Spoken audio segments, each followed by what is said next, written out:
Plus de 500 leaders politiques et économiques ainsi que de nombreux experts venus d'Europe, des États-Unis et du monde arabe se sont rencontrés à Sharjah, aux Émirats arabes unis. Pour la seconde édition du MENA Economic Forum, l'occasion de soutenir le développement économique des pays du Moyen-Orient et de l'Afrique du Nord et de trouver de nouveaux moyens de développement. L'éducation, la santé, surtout mettre l'accent sur la création d'emplois parce que nous ne voulons surtout pas que la jeunesse qui était au cœur de ces printemps arabes et qui se sentent aujourd'hui marginalisés soit la grande perdante de ces grands bouleversements dans la région.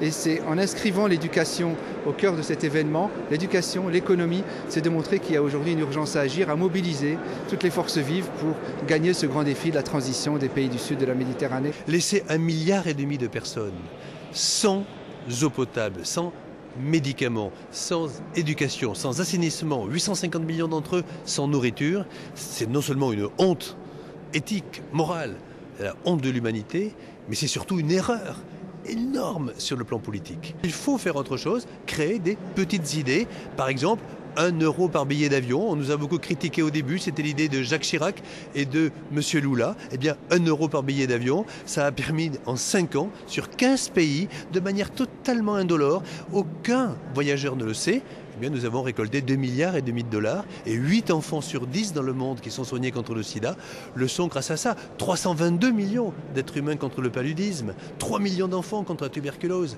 Les participants ont insisté sur la nécessité d'encourager l'initiative privée. Il faut insister sur des nouvelles méthodes pour les secteurs privés et définir le rôle des États pour que le secteur privé soit plus rentable et pour qu'il participe à la création d'emplois et qu'il renforce l'infrastructure.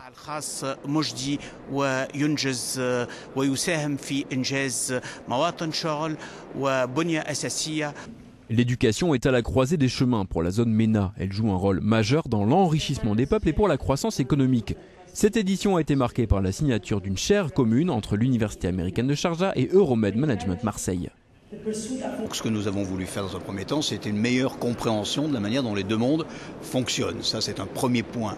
C'est, on va dire, le point sur la connaissance. Ensuite, le deuxième élément, c'est de travailler sur l'identification des meilleures pratiques, ceux qui réussissent dans un sens comme dans l'autre. Et puis, nous avons un volet extrêmement important, c'est que ce soit la France, que ce soit les pays du Golfe, tout le monde travaille en Afrique. Tout le monde travaille dans un certain nombre de pays qui connaissent des crises économiques extrêmement fortes. Et donc nous souhaitons développer un certain nombre de programmes de développement, à la création d'entreprises. Éducation et culture sont vraiment capitales car une meilleure compréhension entre les gens peut rendre les affaires plus faciles. Je pense qu'il y a une parole qui doit se faire entendre, c'est une parole humaine, plus humaine, pour humaniser un peu ces débats. J'ai parlé hier de l'éducation et de la culture, avec beaucoup de passion. Je pense que l'éducation et la culture, c'est la base de tout. C'est presque, je dirais même aussi la base des affaires. Parce que quand il y a une meilleure entente, quand il y a une meilleure compréhension entre les gens, je pense que les affaires sont plus fluides et plus faciles. La santé est un autre défi pour améliorer la qualité de vie des populations du monde arabe. L'accès aux soins et à une couverture maladie est bien souvent le fait des États, mais de plus en plus d'acteurs privés jouent un rôle important dans la région.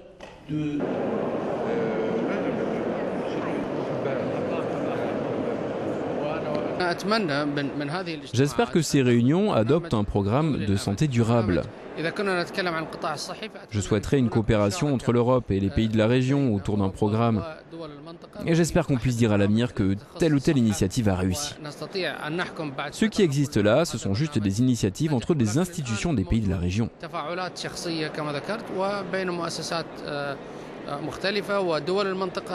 On a aujourd'hui, pour vous donner une idée, la place du système de santé qui représente pas loin de 50% des primes d'assurance de la région. Donc ça vous donne une idée de l'importance aujourd'hui des régimes sociaux, puisqu'il n'y avait pas historiquement dans la région d'équivalent finalement à la sécurité sociale que nous connaissons nous en France. Donc c'est un point extrêmement important pour eux de développer aujourd'hui des régimes sociaux. La première base, bien entendu, c'est le régime de santé. Il faudra ensuite développer des systèmes sociaux complémentaires du type accident de travail. Et puis éventuellement, si on pense beaucoup plus au long terme, les systèmes de retraite également qui seront des problématiques importantes pour eux sur le long terme. La seconde édition du MENA Economic Forum a bien prouvé sa dimension internationale.